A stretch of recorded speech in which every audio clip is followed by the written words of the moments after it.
We interrupt this record to bring you a special bulletin. The reports of a flying saucer hovering over the city have been confirmed. Did you really go out with an alien? Uh-huh. What was it like?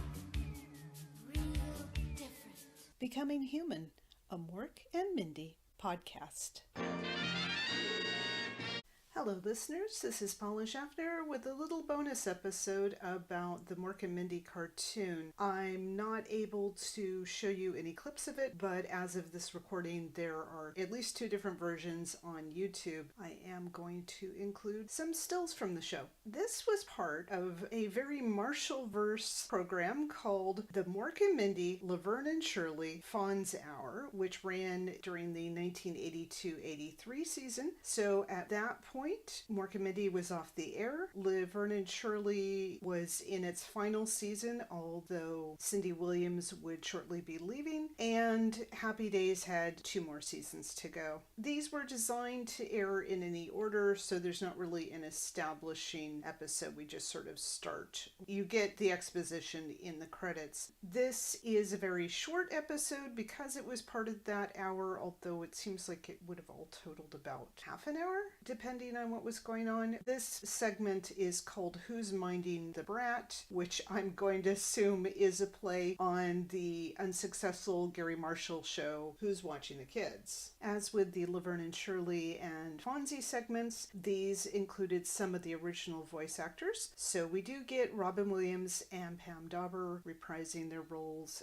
as the title characters. We get a little bit of Orson in this episode during the credits, and other episodes featured Conrad Janis as Fred. Surprisingly, they brought back the Eugene character. He's not in this episode, but he was voiced by Shavar Ross, who's probably best known for his 43 episodes as Dudley on Different Strokes from 1980 to 86. He was 11 at the time of this voice acting. The other regular voice actors are Stan Jones as Principal Carruthers. He mostly did voice work from 1955 to 1997. The very busy Frank Welker as Mork's pet, Doing, which is spelled like doing, and Mark L. Taylor as Hamilton, and I couldn't find any additional information about him. I also can't tell you anything else about this story's writers, Len Jensen and Chuck Melville. In the opening credits, Mork says Nanu Nanu. He reassembles the egg that he landed into a car that looks somewhat like a dune buggy. He is accompanied by Doing, who is a pink poodle-like dog, but with 6 legs. They drive around, including by the high school, and I'll just mention right now that in this version, both Mork and Mindy are teenagers. They see Eugene, who's wearing a cap, and he's playing basketball with a white boy. Eugene spins the basketball on his finger, so Mork imitates this by spinning Doing on his finger. Orson tells Mork that he won't learn anything playing games. He's got to go enroll in school. Mork guesses this is so he can learn to play games, but Orson means a regular school. Then we see Fred and Mindy in front of a house, but not either of the canonical houses. She's painting a room for rent sign. Orson tells Mork to find a place to stay, as we see Mork meeting the McConnells and clearly planning to move into the room for rent. Doesn't explain how he's paying the rent. Then we see Mork watching TV, standing on his head in the chair. So instead of sitting on his face, this is how he sits in this version, and Mindy tells him to make himself at home. He changes the channels with his finger, and then this turns into the title card for the series.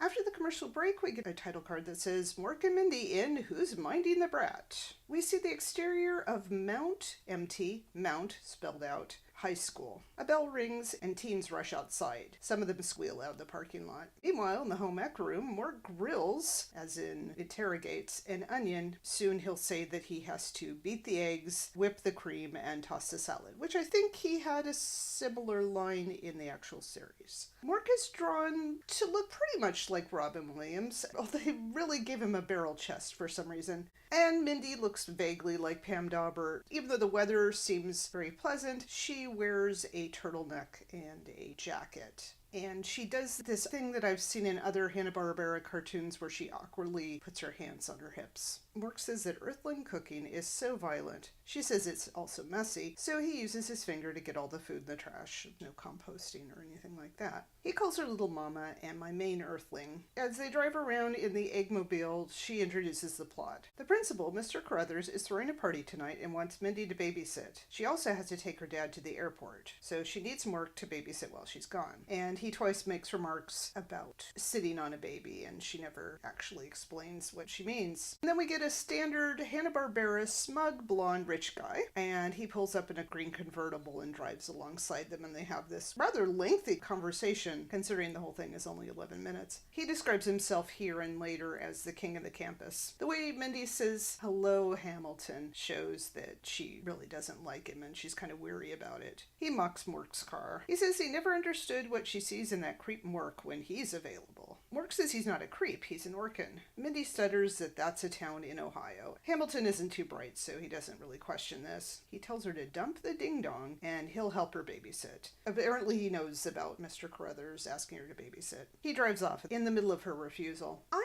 rate each of the regular Mork and Mindy episodes on a 0 to 4 heart scale, which measures how well it supports and promotes the romantic relationship of Mork and Mindy. This was for Saturday morning TV, so they're not going to be pushing the ship too much, but I think that the little mama thing and the way that Mindy obviously prefers Mork to this obnoxious rich guy, it's all worth a 1.5 out of 4. We get a better view of the McConnell's house, and it looks really nice. It's 2-story, and actually it looks like a small mansion. Mork and Doing are up in the attic, and presumably that's the room he's renting, and they both sit on their heads. They both read, and Doing is reading a magazine that has the Pet House Mutt of the Month. So, like Penthouse, a little softcore porn joke for you kids. Doing kicks his legs excitedly as he looks at it. He also has an eye in his tail. Mork is not only reading, but he's eating a banana, so when the bell rings, he goes downstairs with the banana and he assumes that this must be the baby. He's very surprised, of course, to see that the person at the door is dressed as a banana. He says, "Shot spot." This is Mr. Carruthers, the principal. He says the ridiculous costume is his wife's idea. He wanted to come as Burt Reynolds.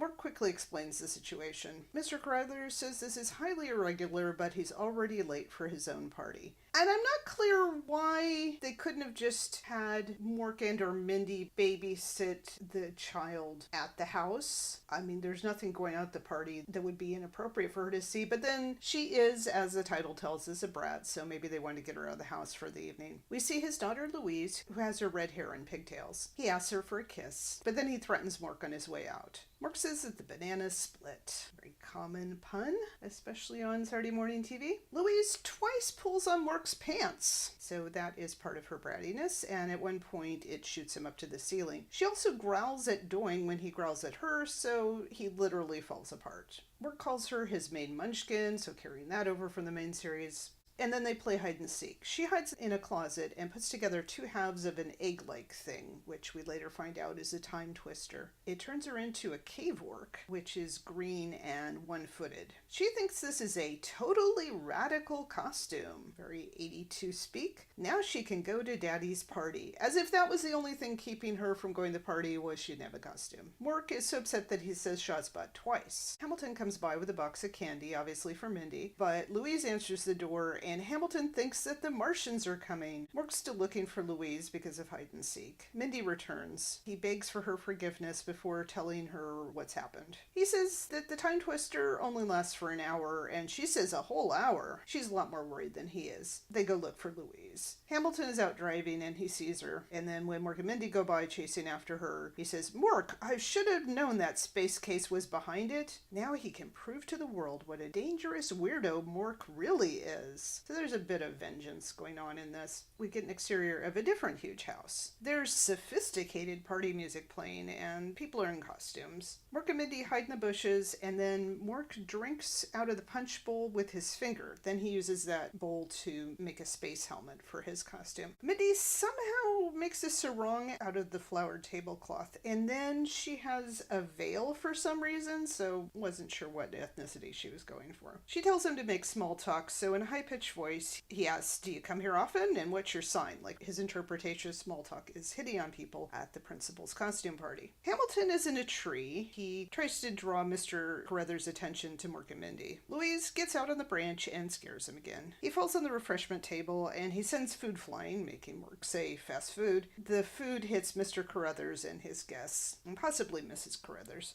Mr. Carruthers yells at Hamilton as Hamilton tries to warn him about Mork and his space monster. Hamilton says, I'm gonna nail you, Mork, if it's the last thing I do. So kind of an exit line, but it's still going. There's more party mishaps and more yelling. Mork and Mindy chase Louise into a storage shed. Mork has to hold the door shut against the strong jive sucker Hamilton. The spell wears off, and the door opens to reveal Mork and Mindy and Louise back to normal. Doesn't explain how Mork and Mindy changed their clothes so quickly, but maybe Mork did that with his finger. Mr. Carruthers yells some more, and Hamilton is confused and stutters a lot. Mr. Carruthers says, at least I can count on Mork and Mindy. He pays them what looks like 3 $5 bills, which is a huge babysitting fee, especially for such a short time. But Mork thinks they can't accept it because they haven't sat on the baby yet, so they're just not going to let that joke die. Mindy grabs the money again, and she also grabs Mork's hand. She says, say goodbye, Mork, so he does the Gracie Ellen thing of saying goodbye, Mork, and then he comes back to tell us nanu nanu, and then it goes into the credits.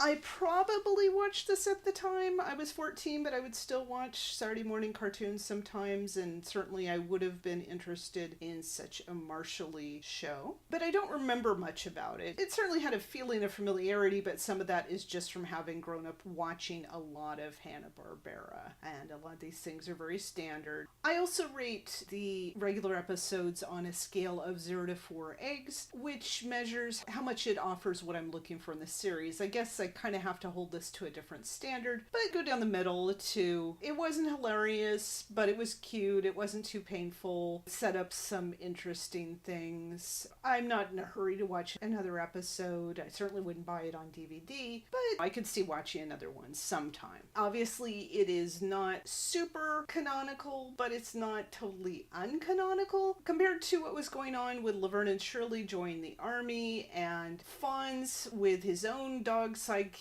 They were traveling in space with Richie and Ralph, and I think by this point they were meeting up with Laverne and Shirley in the army, and things had been changed around because this was like the second season for those cartoons, something like that. You can get a more thorough history elsewhere, but my point is this didn't go too far away. I mean, it did de-age Mork and Mindy, but putting them in high school is okay. And it was cute. It was pleasant. It was reasonably well drawn. The music is nice. Worth checking out, I guess, if you want to be a completist. Obviously does not fit into any kind of chronology of the main series, but I guess it can be taken as an alternative universe. Next week I'll be back with season 3 highlights and observations. In the meantime, nanu nanu!